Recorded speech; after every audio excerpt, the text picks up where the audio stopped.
رضوة الله سبحانه وتعالى وهدايته وعنايته وتوفيقه ثم إلى حضرة النبي المصطفى محمد رسول الله صلى الله عليه وسلم وعلى آله وأصحابه وأزواجه وأهل بيته أجمعين ثم إلى جميع مشايخنا وأساتذتنا ومرشدنا ثم لوالدينا خصوصا لمؤلف هذا الكتاب الفاتحة. أعوذ بالله من الشيطان الرجيم.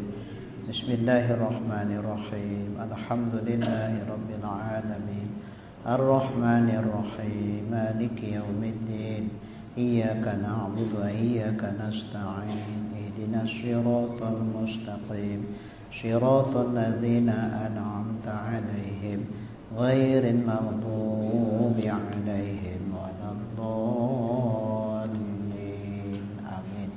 الحمد لله رب العالمين والصلاة والسلام على أشرف الأنبياء والمرسلين وعلى آله وصحبه أجمعين. ربي اشرح لي صدري ويسر لي أمري واحلل عقدة من لساني يفقهوا قولي. قال المؤلف رحمه الله تعالى وأدام نفعنا بعلومه في الدارين آمين. ثم قال اللهم هداية للصواب يا رب العالمين.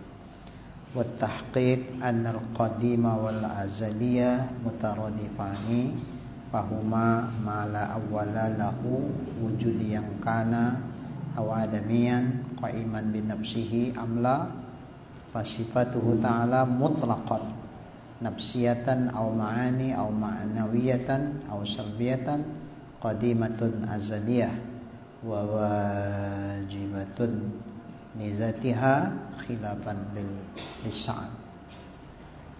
Dan yang tahqiq, tahqiq itu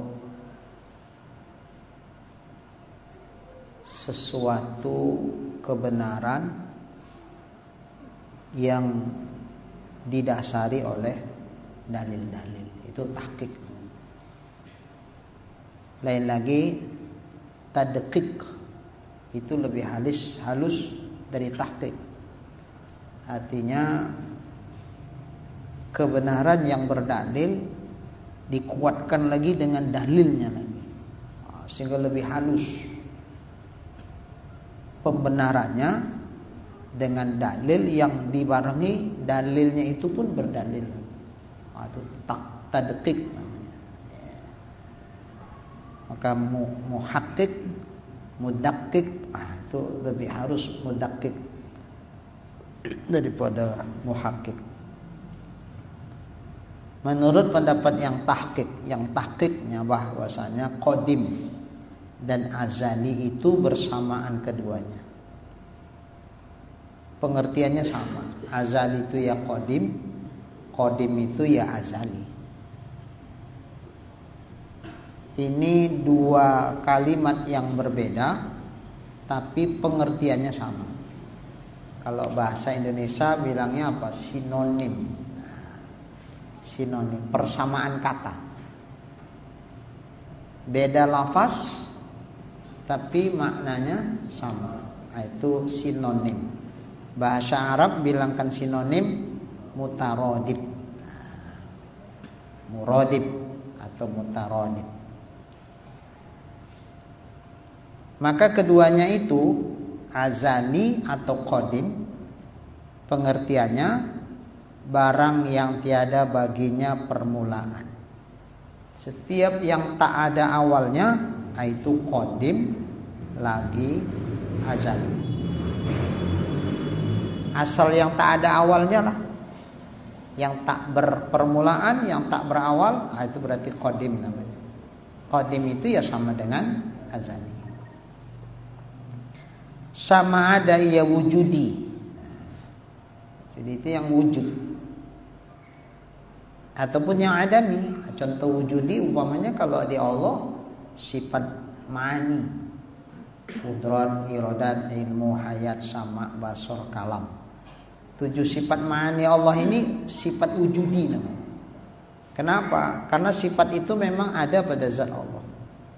Yang seandainya disingkapkan Allah hijab kepada kita, akan kita lihat 7 sifat ma'ani ini ada pada zat Allah. Begitupun zat Allah wujudi. Zat Allah itu kan ada. Andai dibukakan Allah hijab kepada kita, akan kita lihat zat Allah yang laisa kamitslihi syai'. Makanya di surga itu penuh dengan kenikmatan. Nikmatnya surga Allah sebutkan mala ainun ra'at, yang tidak pernah atau belum pernah di dunia ini dilihat oleh mata. Wala udhunun sami'at, yang belum pernah didengar oleh telinga. Indahnya suara surga itu belum pernah terdengar di dunia, di dunia ini. Indahnya surga itu belum pernah terlihat oleh mata di dunia. Wala khatara ala qalbil bashar, dan yang belum pernah terlintas dalam pikiran dan hati manusia. Umpama kita ingin menghayalkan tentang bagaimana nikmatnya surga, indahnya surga, enggak akan terhayalkan kita.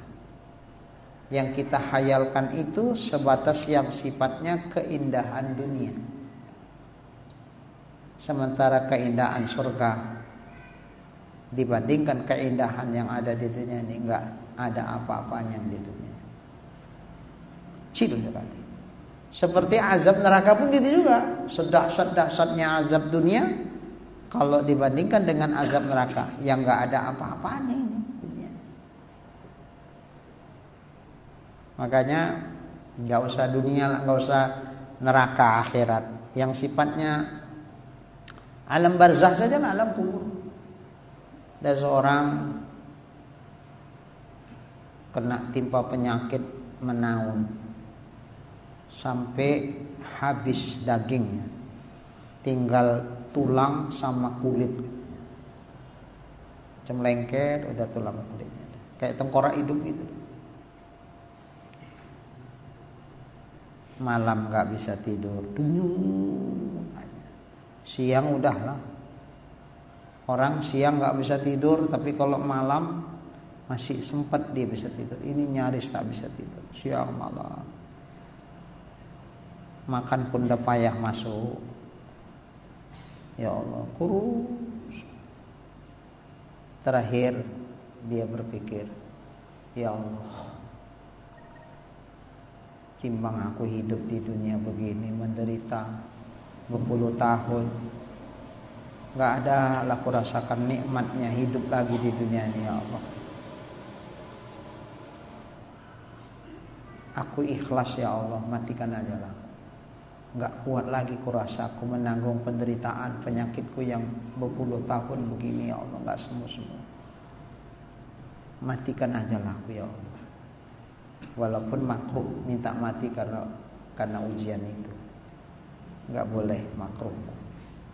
Umpama dia saking gak tahannya, begitulah. Makanya kita kalau gak tahan yang macam begitu, doanya jangan minta mati. Doanya begini, ya Allah, jika memang hidupku itu lebih baik bagiku, ya Allah, maka hidupkanlah aku, ya Allah. Tapi kalau kematian itulah yang terbaik buatku, ya Allah, matikanlah aku. Mana yang baik aku gak tahu, pilihkanlah yang terbaik di antara dua pilihan. Begitu. Itu kalau udah gak kuat kali.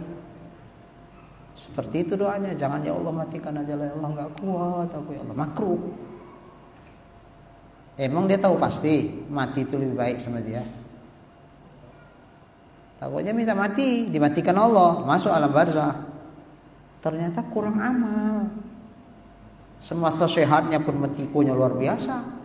Sakitnya pun gak bikin dia jadi baik. Terakhir masuk kubur, kena siksa di kubur. Apa yang dia rasakan? Ternyata sakit dia yang puluhan tahun itu menderita, dibandingkan baru cuma 1 hari masuk alam barzah kena siksa. Siksaan yang 10 tahun itu, yang 20 tahun itu sakit, itu menjadi gak ada apa-apanya, dibandingkan cuma baru 1 hari dia masuk alam kubur. Dahsyatnya siksaan di kubur itu. Terakhir apa katanya di dalam kubur? Ya Allah, ternyata di sini lebih dahsyat dari penderitaan aku yang di dunia. Ya Allah, hidupkan aja lah aku lagi, ya Allah. Umpama aku kau jadikan hidupku dengan penyakitku seperti yang lalu, jangankan 20 tahun ya Allah, 100 tahun pun gak apa-apalah ya Allah aku sakit begitu, dibandingkan penderitaan yang sekarang aku rasakan di alam barzah. Minta hidup lagi deh mas. Dulu mintanya mati aja lah ya Allah, gak kuat ya Allah, mati aja.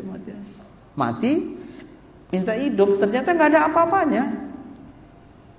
Sakit yang kurus kering, udah lengket kulit sama tulang 20 tahun itu, dibandingkan azab yang diberlakukan Allah di alam barzah tuh.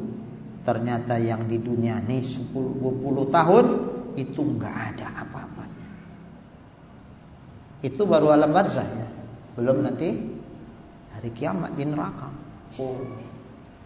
Ya seperti surga begitu, nikmatnya gak ada apa-apanya yang di dunia dibandingkan surga. Ya nikmatnya di azabnya di akhirat dibandingkan azab yang di dunia. Azab dunia ini yang gak ada apa-apanya, sama sebanding ini.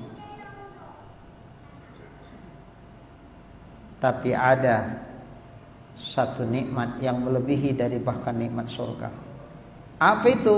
Nikmat ziyadah. Dalam Quran disebutkan itu waziyadah, nikmat tambahan selain nikmat surga. Apa itu? Nikmat melihat zat Allah yang laisa kamitslihi. Oh, nikmatnya luar biasa, mengalahkan semua nikmat di surga yang manapun. Makanya tingkat orang melihat zat Allah nanti di surga, bukan Allah di surga ya. Maksud melihat di surga itu orang-orang yang beriman disingkapkan Allah. Melihat di situ maksudnya disingkapkan Allah, hijab kepada orang yang beriman, sehingga dia bisa melihat zat Allah yang laisa kamitslihi syai'. Nikmatnya luar biasa. Maka tingkatan orang melihatnya itu pun beda-beda. Ada yang sebentar dan ditutup balik hijabnya, sudah nggak nampak. Ada yang dibiarkan Allah lama, dia penuh dengan kenikmatan melihat zat Allah yang laisa kamitslihi syai'. Beda-beda. Seiring iman dan amal manusia di dunia beda. Kenapa kok bisa dilihat zat Allah? Karena zat Allah itu wujudi. Seperti sifat ma'ani Allah juga wujudi, bisa dilihat. Bisa dilihat dalam artian disingkapkan Allah hijab untuk akhirnya terlihat oleh orang yang dikasih Allah karunia bisa melihat. Nah, sifat wujudi atau zat Allah yang wujudi itu juga disebut ajali. Juga disebut dia qadim. Karena makna qadim dan azali itu sama. Atau yang adami, yang hakikat sifat itu enggak ada, itu juga wujudi, itu juga qadim lagi azali. Apa contoh? Yang adami itu seperti sifat salbiyah Allah. Sifat salbiyah itu adami. Qidam, maqa, mukhalafah, lil hawadis, qiyamuhu bi nafsi, wahdaniyah. 5 ini pada hakikatnya wujud sifat itu pada zat Allah enggak ada. Hati-hati jangan salah memahami. Hakikatnya wujud sifat itu enggak ada. Makanya kalaupun disingkapkan Allah hijab, sifat salbiyah ini enggak kelihatan. Kenapa? Memang enggak ada pada zat Allah. Itu sifat adamiyah. Lalu kalau dia enggak ada pada zat Allah, kenapa dimasukkan dia bahagian dari sifat yang wajib bagi Allah? Dia dimasukkan sifat yang wajib bagi Allah untuk menolak yang tak layak bagi Allah. Maka dibilang salbiyah. Salb itu artinya menolak. Salbu ma la yaliqu lillahi azza wa jalla. Kenapa sifat itu disebut sifat salbiyah yang 5 nih? Karena menolak apa yang tak layak bagi Allah. Allah berpermulaan, Allah ada awalnya, Allah baharu. Mustahil itu enggak layak bagi Allah. Masa Allah baharu? Kalau Allah baharu berarti Allah berasal dari tidak ada. Nah, kalau Allah asalnya tidak ada, untuk dia bisa menjadi ada, berarti Allah butuh kepada yang menciptakan dirinya. Masa Allah butuh berhajat kepada sang pencipta dirinya? Mana layak yang dicipta itu jadi Tuhan? Enggak layak. Maka baharu Allah itu tak layak, ditolak dengan sifat qidam. Karena qidam yang tak berawal, yang tak berpermulaan. Wajib Allah bersifat tak berawal, maka dengan sendirinya tertolak. Allah itu ada awalnya atau baharu. Maka qidam menolak baharu, karena baharu enggak layak buat Allah. Allah fana, Allah bakal binasa, nanti musnah, habis Allah, lenyap, enggak ada lagi wujud Allah. Mustahil kalau begitu. Enggak layak itu buat Allah seperti itu. Kalau kita bakal tiada seperti asal kita tiada, ya layak-layak aja. Tapi kalau Allah bakal menjadi tiada, itu mustahil, enggak layak bagi Allah. Maka tertolaklah itu dengan Allah wajib bersifat baqa. Allah sama dengan makhluknya. Masa iya sih? Wong tukang cendol sama cendol aja enggak sama, masa Allah sama ciptaannya sama? Enggak layak itu. Maka tertolaklah itu dengan Allah wajib bersifat mukhalafah lil hawadis. Allah butuh kepada makhluk ciptaannya. Masa Allah butuh sih sama ciptaannya? Mustahil itu, enggak layak itu Allah bersifat begitu. Maka tertolaklah itu dengan Allah wajib bersifat al-qiyamu binafsihi. Allah berbilang lebih dari satu. Allah enggak sah. Mustahil Allah enggak sah. Allah ta'adud, zatnya lebih dari satu. Ada Tuhan lain selain Allah, atau zat Allah yang satu terdiri dari unsur-unsur yang dijadikan satu? Mustahil itu. Maka tertolak itu dengan Allah wajib bersifat wahdaniyah. Maka berbilang pada Allah itu hal yang enggak layak, mustahil. Ditolak dengan Allah wajib bersifat wahdaniyah. Jadi 5 sifat ini sekedar untuk nolak-nolak yang enggak layak itu aja, maka disebut dia sifat salbiyah. Adapun hakikat diri sifat itu enggak ada pada zat Allah Ta'ala. Seperti adanya kudrat pada zatnya, adanya iradat pada zat Allah, adanya ilmu, hayat, sama, basar, kalam. Kalau itu memang ada pada zat Allah, cuman keberadaannya laisa kamitslihi syai'. Oke. Nah, apakah ini sifat wujudi seperti sifat ma'ani, atau dia sifatnya itu adami seperti sifat salbiyah? Kedua-dua ini, baik yang wujudi maupun yang adami, kedua-duanya itu disebut qadim lagi azali. Au ma'ani. Taruh di mana dah? Qadim azali itu bersamaan kedua. Maka keduanya itu barang yang ada, wujudi atau adami. Berdiri dengan sendirinya ataupun tiada. Berdiri dengan sendirinya ataupun tidak. Itu juga disebut qadim lagi azali. Maka keduanya itu barang yang tiada baginya. Udah. Maka segala sifat Allah Ta'ala sekalian itu adalah nafsiyah ataupun ma'ani ataupun maknawiyah ataupun salbiyah, itu semuanya qadim lagi azali. Karena biar wujudi ataupun dia adami, semuanya itu qadim lagi azali.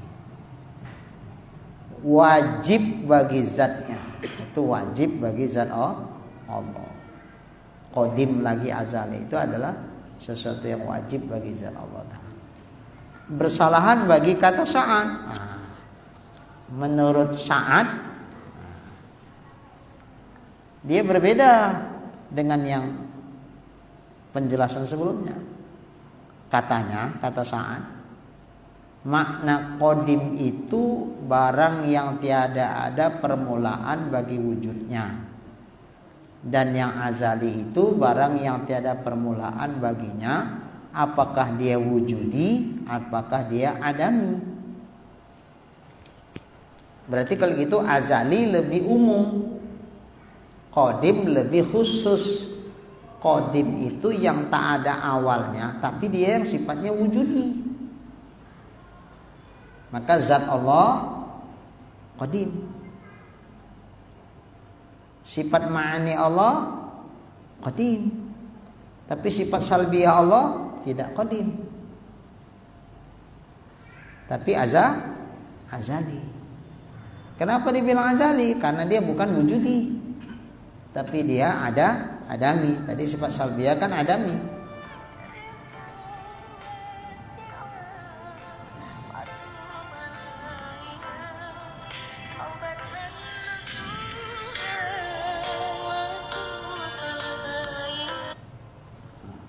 Itu adami. Nah, makanya dia tidak bisa dikatakan qadim.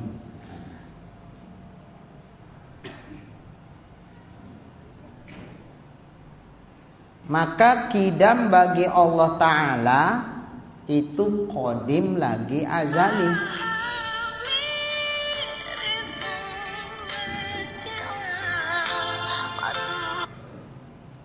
Halo, Assalamualaikum. Ya Bang. Halo.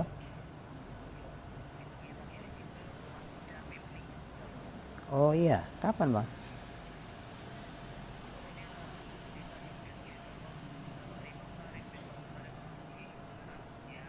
Ya Bang. Ya Bang. Nah, ya. Assalamualaikum. Ya. Ya, Assalamualaikum.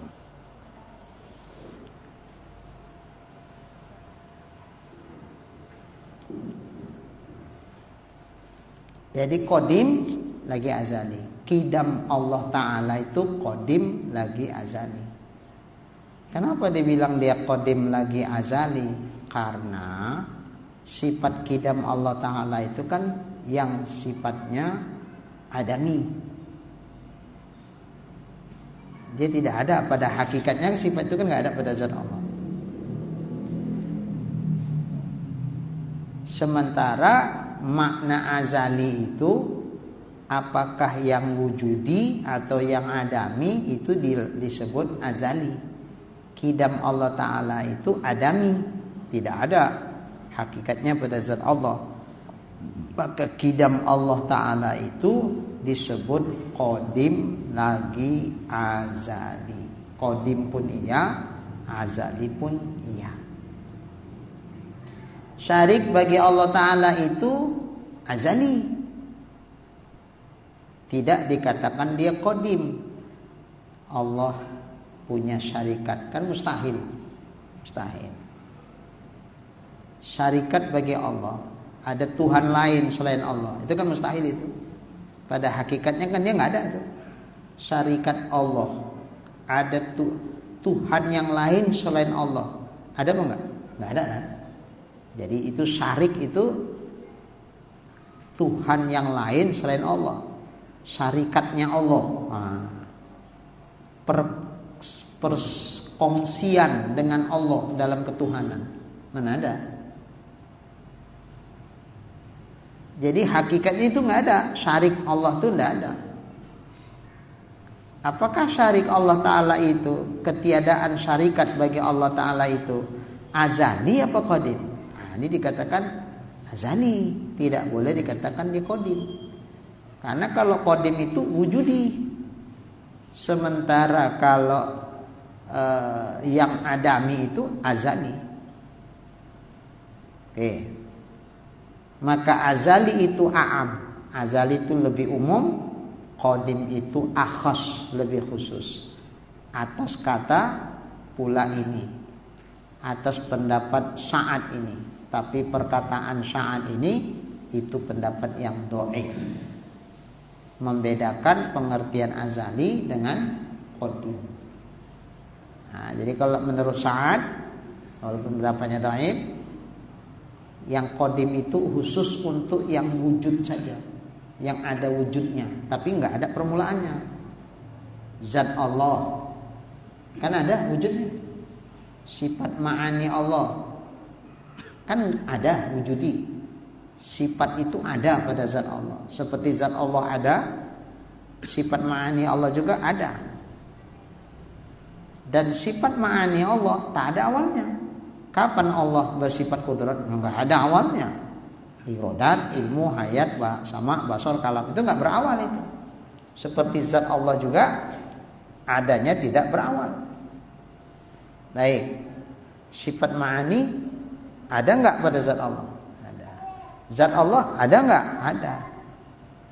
Karena dia ada dan tidak ada permulaannya, maka dia disebut qadim. Tapi tak dibilang azali. Lalu yang azali itu yang mana? Yang azali itu adalah yang tak ada permulaan, apakah yang wujudi atau yang adami. Biar wujudi pun disebut azali, yang adami pun disebut azali.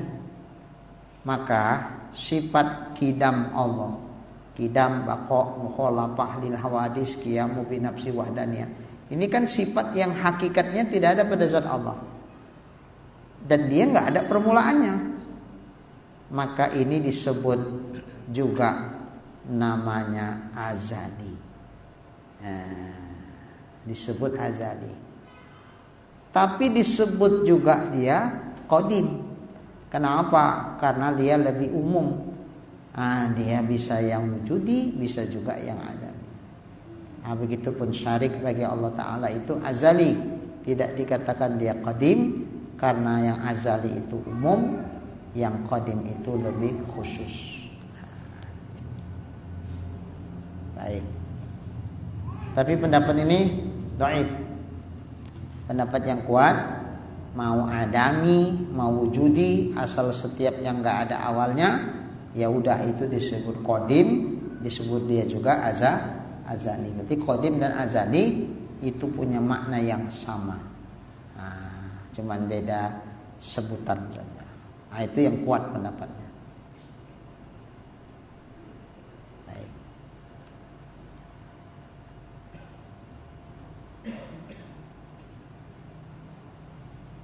Pada azali, kalau disebutkan gitu, maksudnya apa ini azali? Sebelum apapun ada, yang ada hanya Allah, yang tak berpermulaan. Selain Allah belum ada apapun. Inilah azali, yang tak berawal. Ketika itu Allah dengan ilmunya, dengan sifat ilmunya, Allah mengetahui apapun yang nanti bakal diciptakannya, yang bakal ada. Saat itu belum ada, kita belum ada, apapun belum ada. Tapi Allah dengan ilmunya pada azali itu mengetahui apa-apa dan siapa-siapa yang bakal ada. Pak Jamal akan lahir ke dunia, Allah udah tahu. Padahal belum ada apapun yang tercipta, tapi Allah udah tahu. Nanti bakal lahir Pak Jamal, bakal lahir Pak Said, Ustadz Said, nggak apa-apalah, bakal lahir. Kapan lahirnya? Tanggal ini, bulan ini, tahun ini, jam sekian, hari ini. menitnya ini, bahkan detiknya, di mana lahirnya, di rumah sakit atau di bidan atau di rumah, semuanya itu persis tahu Allah. Sebab kematiannya, sebab lahirnya, siapa kedua orang tuanya, semua tahu. Udah tahu Allah. Nah, nanti bakal terjadi persis seperti yang telah diketahui Allah dengan sifat ilmunya.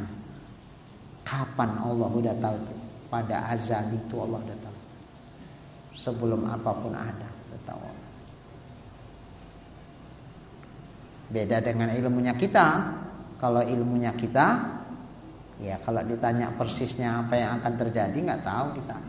Paling-paling dikira-kira berdasarkan pengalaman yang sudah-sudah. Kalau kayak gini biasanya ini kayak gini kejadiannya. Itu berdasarkan pengalaman yang sudah-sudah. Pasti ini seperti yang lalu-lalu juga. Ya nggak bisa lah. Mana bisa kita memastikannya. Nah, itu. Maka ilmu kita itu sifatnya prediksi. Nah, makanya kalau dulu kan cuaca apa namanya, ramalan cuaca. Dulu gitu, ya Mas. Ramal itu kesannya ada bau dukun-dukunnya, tukar bahasa ramal menjadi perakiraan cuaca. Padahal dengan alat-alat canggih itu lebih banyak tepatnya dari melesetnya ya. Tapi mereka pun nggak berani mengatakan kepastian cuaca, nggak berani.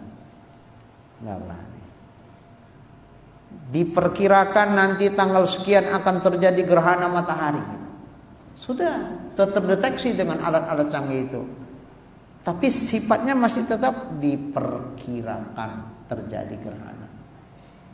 Kepastian gerhana nggak berani juga.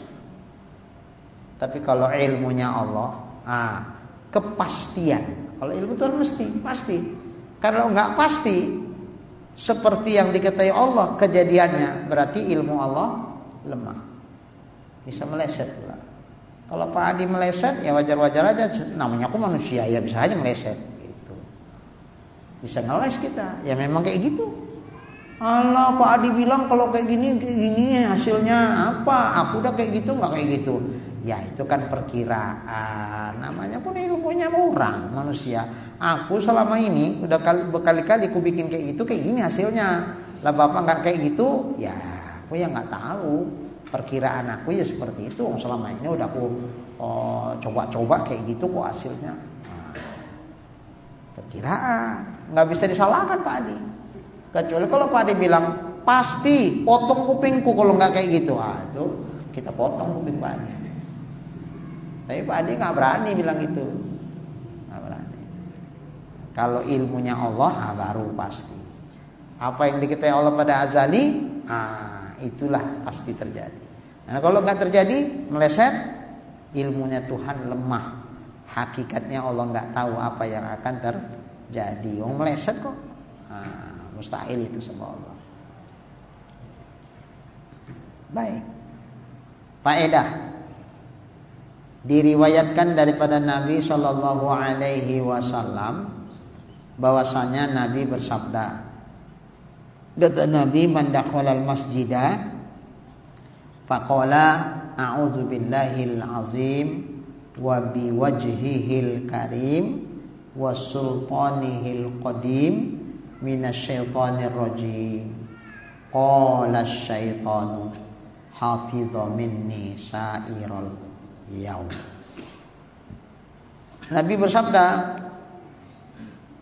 kata Nabi, barang siapa yang masuk ke dalam masjid lalu dia membaca doa ini. Apa doanya? A'udzubillahil azim. Ini ngambil faedah dari ada kalimat qadimnya ini. Ini kan kita bahas qadim nih kan, kidam qadim.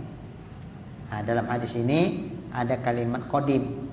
Wa biwajhihil karim wa sultanihil qadim. Itu ada kalimat qadimnya. Jadi mengambil dari kata qadim itu dijadikan faedah. Bolehlah untuk kita amalkan. Jadi faedah ini begini. Kayak kita ngorek sumur. Tujuannya ngapain? Cari air kan, untuk dapat air kan. Tiba-tiba geleduk, apa ini? Rupanya peti, dibongkar. Ada emasnya. Apakah emas ini tujuan? Enggak, tujuan kita air. Tapi kok dapat emas? Nah, ini namanya emas yang kita dapat tuh faedah. Bukan tujuan, tapi dapat. Nah, tujuan kita bahas tentang sifat Allah yang bersifat qadim atau qidam. Itu tujuannya di sini. Tapi di sini dimasukkan oleh pengarang faedah. Bukan ini tujuan, tapi ini pun bagus untuk bisa menjadi satu ilmu pengetahuan untuk kita bisa praktekkan dan kita amalkan. Mengingat di situ ada kalimat qadimnya, wa sultanihil qadim minasyaitonir rajim. Jadi kalau masuk masjid baca ini. A'udzubillahil azim wa biwajhihil karim wa sultanihil qadim minasyaitonir rajim. Sampai segitu aja. Lalu kalau kita baca begini, maka syaitan berkata, apa kata syaitan? Telah terpelihara ia dari aku enggak sanggup menggelincirkan dia. Kalau dia baca itu waktu masuk masjid, aku enggak sanggup menggelincirkan dia. Terpelihara dia dari aku segala harinya, yakni terpelihara hari itu daripada tipu dayanya syaitan. Hari itu, hari kapan? Hari yang dia masuk masjid baca itulah. Jadi kalau besoknya mau terpelihara lagi, besok masuk masjid lagi, baca lagi. Besoknya lagi mau terpelihara, nggak kena tipu daya setan, masjid lagi, baca lagi. Berarti kalau gitu supaya jangan kena tipu daya setan, tiap hari masuk masjid, tiap hari baca ini. Ya kalau sholat berjamaah kan pasti masuk masjid, baca ini. Cuma kadang-kadang kita nggak tahu atau lupa. Ilmunya udah sampai, tapi lupa baca, atau sama sekali belum sampai ilmunya. Maka dimunculkanlah faedah ini. Bagus. Ada yang mau? Jadi kalau masuk masjid baca ini. A'udzubillahil azim wa biwajhihil karim wa sultanihil qadim minasyaitonir rajim. Segitu aja. Enggak panjang-panjang kok. Dah hafal lah ini malam ini pun. A'udzubillahil azim wa biwajhihil karim wa sultanihil qadim minasyaitonir rajim. Aku berlindung kepada Allah yang maha agung dengan zatnya yang mulia. Wajah itu zat, dengan zatnya Allah yang maha mulia, dan kerajaannya, sultannya yang qadim. Minasyaitonir rajim, berlindung dari apa? Daripada syaitan yang kena rajam. Kalau kita baca begini, maka syaitan bilang hafidha minni sa'iral yaum. Orang yang baca ini terpelihara dia dariku sepanjang hari itu. Sepanjang hari yang dia masuk masjid baca ini. Maksud terpelihara itu apa? Dia enggak bakalan kena tipu dayaku. Dia enggak sanggup aku gelincirkan, enggak mampu aku menggelincirkan dia. Karena dia dalam pemeliharaan Allah. Karena dia bilang aku berlindung kepada Allah. Ujungnya berlindung dari apa? Minasyaitonir rajim, dari setan yang terkutuk. Kalau dia berlindung kepada Allah, ya dilindungi Allah. Karena dia dilindungi Allah, setan pun gak sanggup godain dia. Setan pun gak sanggup memperdaya dia, nipuin dia, itu gak bisa. Karena dia dalam pemeliharaan Allah. Ini bagus. Masuk masjid amalkan. Jadi kalau ada orang masuk masjidnya cuma sejumat sekali karena sholat Jumat, setelah itu nggak pernah masuk masjid, ya berarti hari Jumat itu aja lah yang dia terjaga. Hari Sabtunya takutnya kena gelincir setan. Jadi siapa yang nggak mau setiap harinya digelincirin setan, ya tiap hari masuk masjid langsung baca doa ini. Nah, udah hafal kan? A'udzubillahil azim wa biwajhihil karim wasultanihil qadim minasyaitonir rajim. Dah segitu aja, pendek kok.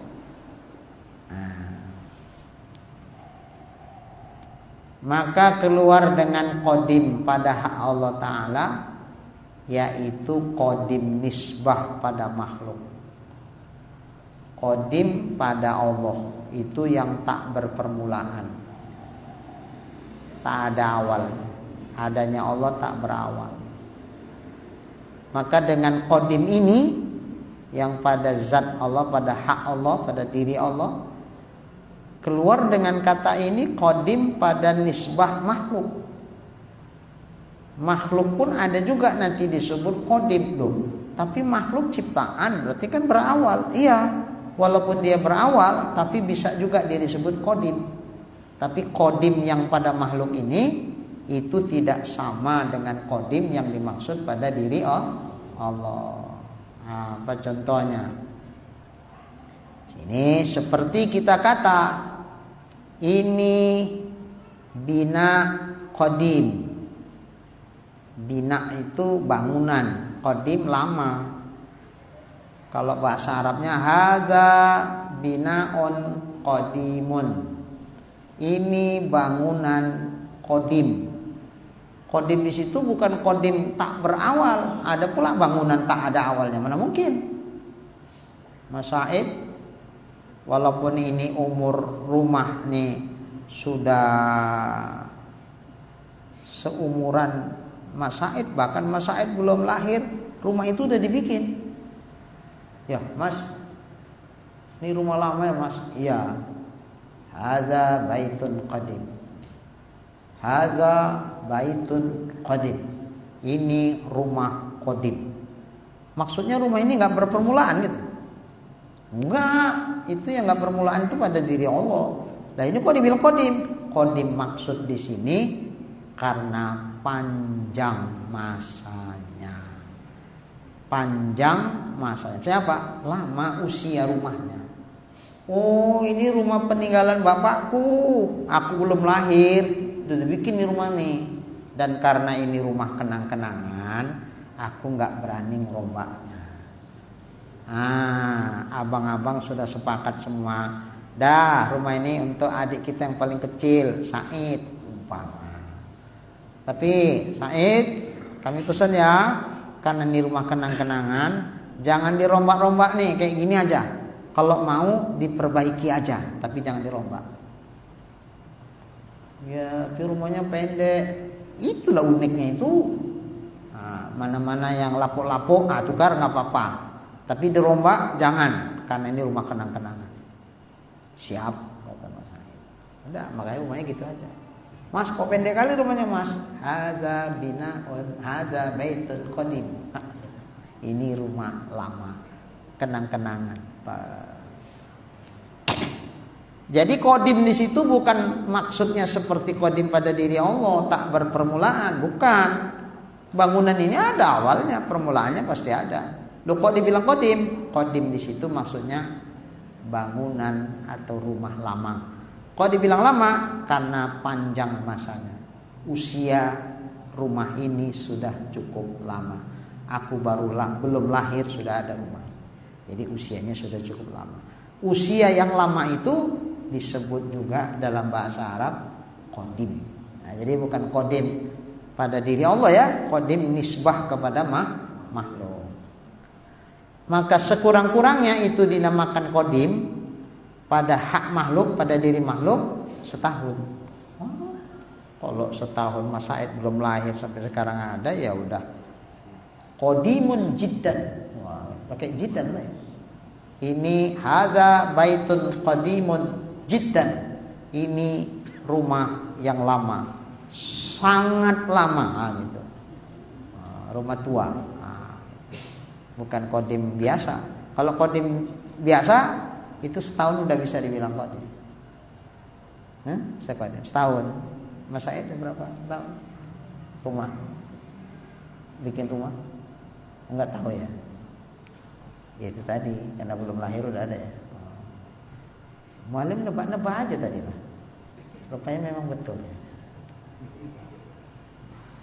Nah, setahun sudah bisa dibilang kodim. Maka rata-rata rumah kita kodim semua lah ya. Pak Adi rumahnya berapa tahun Pak Adi?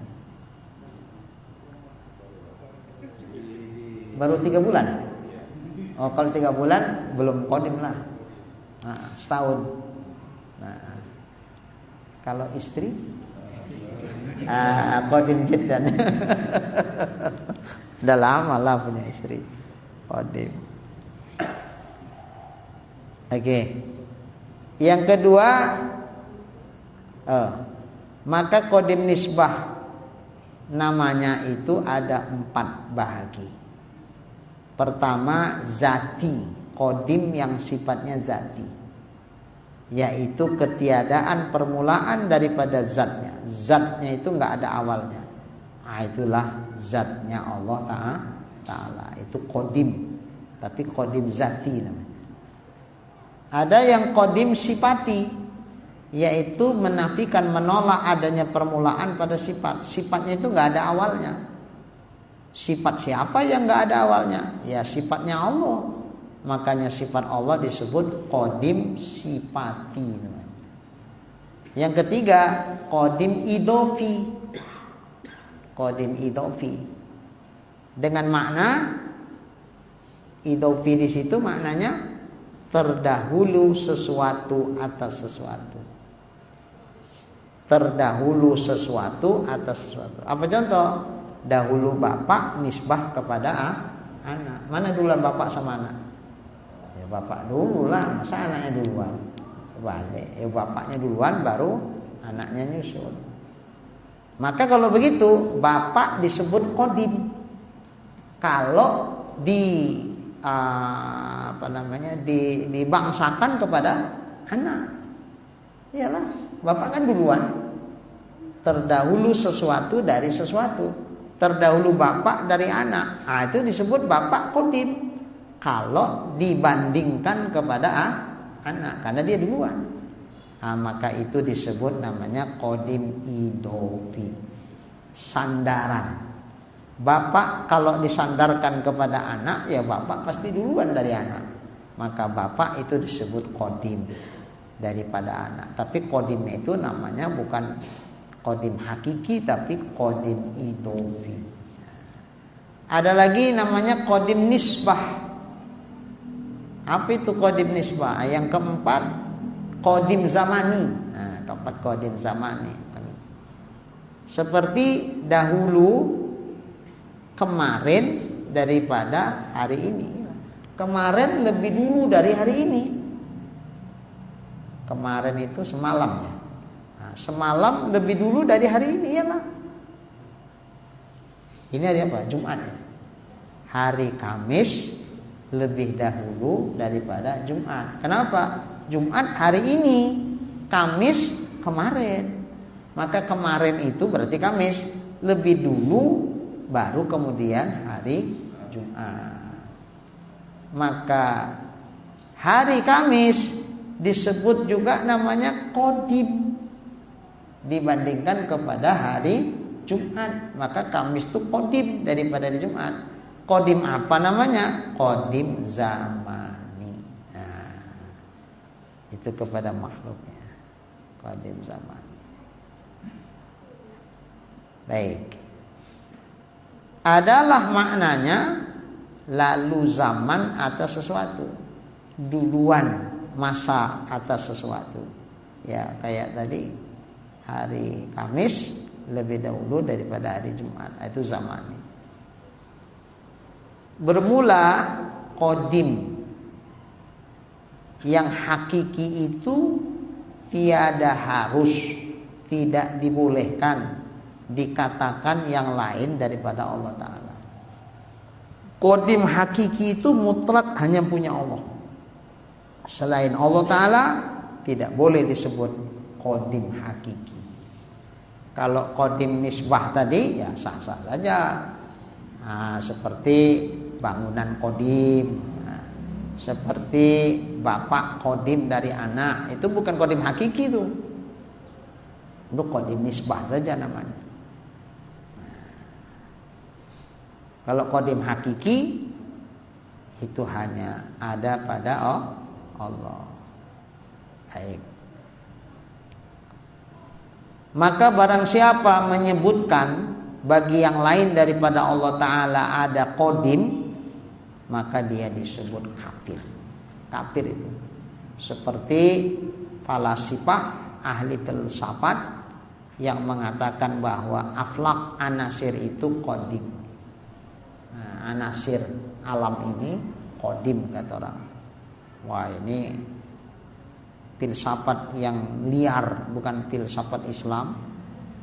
Ahli filsafat itu mengatakan begitu, maka kafirlah dia.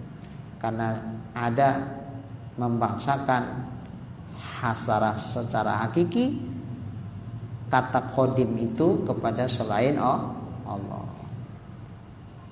Dan qadim dan wajib dan maujud dan as-sani', keempat itu nama Allah Ta'ala dengan ijma'. Ijma' ulama bahwa yang disebut dengan qadim itu adalah Allah Ta'ala. Itu nama Allah. Wajib juga itu nama Allah. Wajibul wujud, itu wajibul wujud juga nama Allah. Maujud, kata maujud itu juga adalah nama Allah Ta'ala. Begitupun as-sani', sang pencipta, itu arti makna sani', itu juga nama bagi Allah. Ijma' ulama menyatakan begitu. Makanya kita bikin nama buat Allah pun nggak boleh sembarangan, kecuali jika Allah yang menyebut namanya itu, maka kita sebutlah. Tapi yang Allah tidak sebut namanya itu, jangan kita bikin nama itu buat Allah yang Allah tidak menyebutkan namanya seperti itu. Umpamanya apa? Sang Hyang Batara ini, Sang Hyang ini, Sang Hyang ini. Umpama dalam i'tiqad kita yang kita maksud Sang Hyang yang itu, yang maksud kita Allah Subhanahu wa taala, tapi tetap tidak boleh kita kasih nama Allah dengan Sang Hyang yang itu. Kenapa? Karena Allah tidak menyebut nama dirinya itu. Maka jangan kita kasih nama Allah yang itu Allah tidak menyebutkan dirinya namanya seperti itu. Wong kita aja pun umpama Mas Said, namanya kan Mas Said, panggilannya Said umpamanya. Umpamalah ada orang manggil Mas Said dengan nama yang suka-suka hati dia, padahal Mas Said tidak namanya itu. Kira-kira Mas Said macam mana? Kau manggil siapa? Umpamanya dia panggil Mas Said, siapa? Apa? Siapa?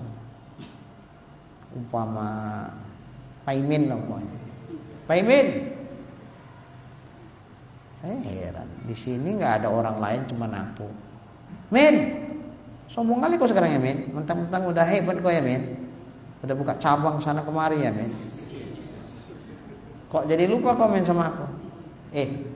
Bapak ngomong sama siapa? Ya ngomong sama sampean.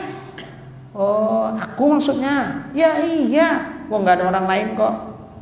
Oh, kirain ngomong sama jin tadi. Aku pun heran juga. Nggak ada siapa-siapa. Cuman sampean salah nama. Namaku bukan Paimin, namaku Said.